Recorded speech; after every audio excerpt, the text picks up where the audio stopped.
Peristiwa pembakaran bendera PDI Perjuangan saat demo penolakan RUU Haluan Ideologi Pancasila (HIP) di depan gedung DPR RI Senin lalu membuat berang keluarga besar Partai Banteng Moncong Putih.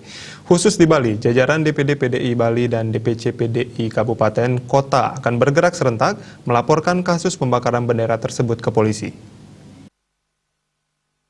Tepat pukul 10 pagi, rombongan dari DPD PDI Perjuangan Provinsi Bali tiba di Polda Bali, di mana pandemi COVID protokol kesehatan tetap dijalankan para anggota DPD PDI Perjuangan, dicek suhu tubuh dan cuci tangan.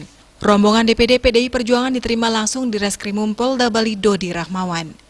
Madi Suparta, Wakil Sekretaris DPD PDI Perjuangan Provinsi Bali sekaligus anggota DPRD Provinsi Bali, mengecam keras dan mengutuk peristiwa pembakaran bendera yang terjadi di depan gedung DPR RI. Pihaknya meminta penegak hukum memproses dan memberikan hukum yang sekeras-kerasnya mencari pelaku dan dalang dalam peristiwa tersebut. Ya, kejadian atau peristiwa hukum hari Rabu tanggal 24 Juni jam 13 jam 1 depan gedung DPR RI. Kami mengecam keras dan menyesalkan itu terjadi. Bahkan kalau boleh dikatakan kami pun mengutuk.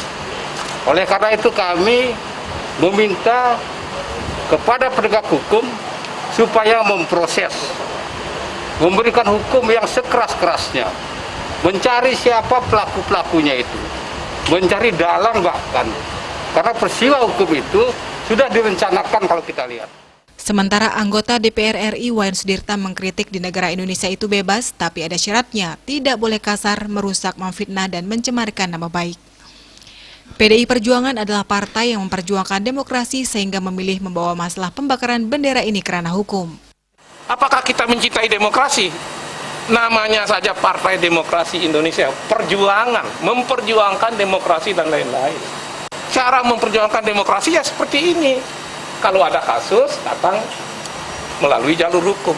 Bukan teriak-teriak dengan merobek gambar, membakar gambar. Kalau itu yang terjadi berarti kesannya demokrasi itu tanpa batas. Laporan diserahkan Iwayan Sutena, Wakil Ketua Bidang Organisasi PDI Perjuangan Provinsi Bali, diterima langsung di Reskrimum Polda Bali Dodi Rahmawan. Hadir pula anggota DPR RI IGN Kusuma Kelakan, Wayan Sudirta, Ketua Praksi PDI Perjuangan Provinsi Bali Dewa Made Mayatnya, anggota DPRD Provinsi Bali, dan 3 orang tim hukum DPD PDI Perjuangan Provinsi Bali. Saputra Bali TV.